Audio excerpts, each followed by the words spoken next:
Good morning mga boss. So, ito, magawa natin. Puso ng Taytay Rizal, isang pangalan ang tinatawag. AC Works TV! Under chassis to. Tapos yung isang high-ace naman, aircon cleaning. Ito si Suzuki Swift naman, aircon cleaning to. So binabalik na nila yung dashboard niyan. Ayan, dalawang tao ang gagawa dyan. Ito, aircon cleaning din. Ito naman si High-Ace from Nagcarlan, Laguna, no? So ito, aircon problem ng mga boss. Kita nyo, binaklas ko yung dashboard. Kasi nagpalit na ng module, nag-blink pa din. Nagpalit na rin ako ng module, no? At nagpalit na rin ng relay. Sabi kasi ng iba, relay lang daw yan. Tsaka ito, ayan. So nagpalit ako ng module, nagpalit na ako ng mga relay. At ito kasi mga boss, nirat na natin ganito na. So binaklas ko yung dashboard kasi ma-history sa ng bangga. Tulad dito makita nyo. Ayan yung ng bangga. Diyan. Tapos sa kabila din, titingnan ko din. Ngayon, yung compressor niya kasi chine-check ko. Ayan. Ito ko sa inyo. So sa lahat ng may D40 yan na high-ace, alam nila, ito kasi replacement. So sabi ko kay Busing, pag na final check ko na dito, okay lahat yung wiring, okay lahat yung connection. Si module kasi okay na ito, na-prove ko na hindi siya. Kasi ito ang pinapalitan sa kanila nung una mga boss. So sabi ko, may pang testing ako dyan. So okay yan. Napalit na ng relay, ganun pa din. Dito, sabi ko papasok ko sa compressor. Yung pagbukas ko mga boss, ito siya. Kapag nagkaroon ng problema ang compressor ng mga boss o kaya nasira, suggestion ko lang, huwag niyong papalitan ng replacement. Kasi masilan po ito. Isipin nyo, mayroon niyang sensor sa ilalim. Kung hindi siya 3 wires, pwede nating palitan ng replacement. Yung diretso lang sa magnetic clutch. Problema, may sensor to. Yung sensor na yun mga boss, yun ang magbibigay ng signal papunta sa ECU mo. So kapag may problema ang sensor na yun, kahit brand new ang compressor mo, magbi-blink talaga at hindi mapapatino, no? So at saka ang original mga boss, makikita nyo hindi ganito. Ang sakit niyan dito, pina-plug lang doon sa may magnetic clutch, hindi siya nakaganito na nakadiretso dito. Ayan, no? Ang bunutan ng magnetic clutch dito yung tinatanggal ang sakit. Ito kasi nakadugtong na yan. Dugtong na siya, no? So yun, ito yung laman loob. At update ko kayo mamaya kung ano makikita natin problema dito. Good morning mga boss. Okay, so may gagawin na naman tayo dito. Ito, Toyota Hiace, no? Na dinala na sa akin, nakaganyan na siya. So gumawa nito electrician din daw, no? So ganyan na. Yan, ang daming mga pinagbabalatan dito. Ang problema nito mga boss, yung auxiliary fan na isa, no?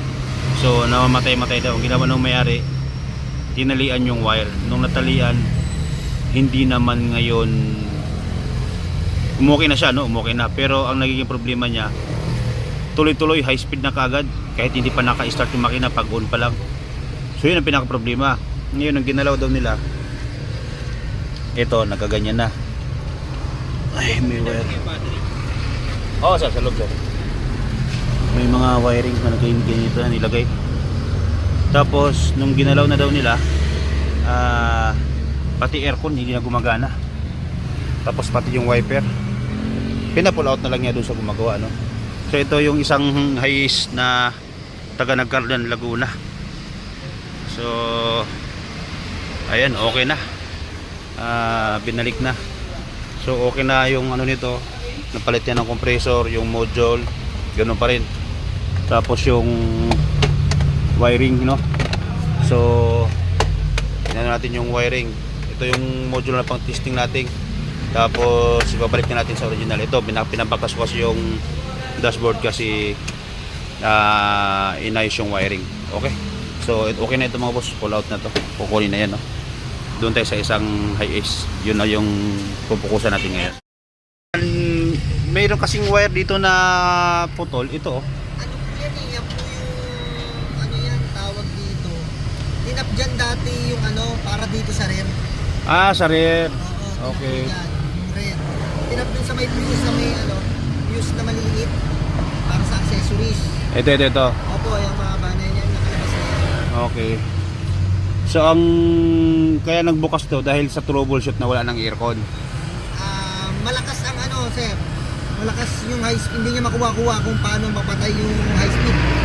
Kaya binuksan to. Oo. Pero nung nag-high speed siya, may lamig pa aircon nun. Malamig, sir, malamig. Ngayon, nawala na. Malamig pa rin naman. Malamig pa rin. Siya, nag-aano na siya. Nag-on, Bumibitaw na. may bitaw. Pero malamig pa rin. Malamig pa rin naman siya. Wala pa naman akong problema sa aircon. Yun lang talaga yung win-worry ko yung pag-on pa lang. Lakas na ng ikot. Inisip ko baka masira yung fan. Eh, mahal yung fan ito eh.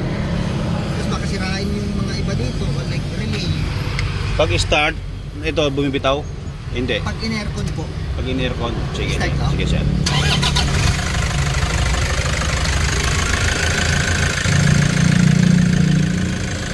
Hindi umiikot yung compressor mo ah. Hindi umiikot oh. Dapat iikot yan. Yan. Dapat iikot to. Ito na naman. Oo. Dapat umiikot.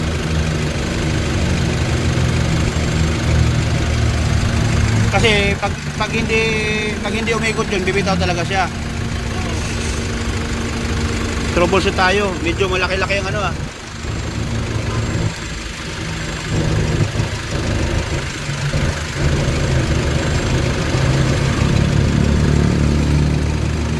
Tapos nawala po yung sa likod. Nawala din yung likod, sir. Sa may silig. Ah, Nawala po yung sa may silig. sir, paki-off daw. Yung aircon, paki-on. On. Ayun, come on. Oo. Ayun po. Off mo. Okay. So, tingnan ko lang yung module. Tigas. Ito na mga boss yung update, no? So, ayan. Ganda ng reading yan. So, hindi na siya nagbi-blink. At hindi na nawawala ang lamig ng aircon. So, kukunin na ito yung labusing from Nagcarlan, Laguna, no? So, okay na po ito, bossing, yung unit nyo. Ayun na, ibalik na po lahat. So, palitan ng compressor, dryer. Siyempre, flashing sa system, no? Kasi napalitan na ako compressor. Yun lang. Pag may katalungan, pwede kayo tumawag sa number natin sa screen. Kaya, message sa Facebook page natin, mga boss. Easy Work TV. Dito lang yan sa C6 Taytay Rizal. Okay.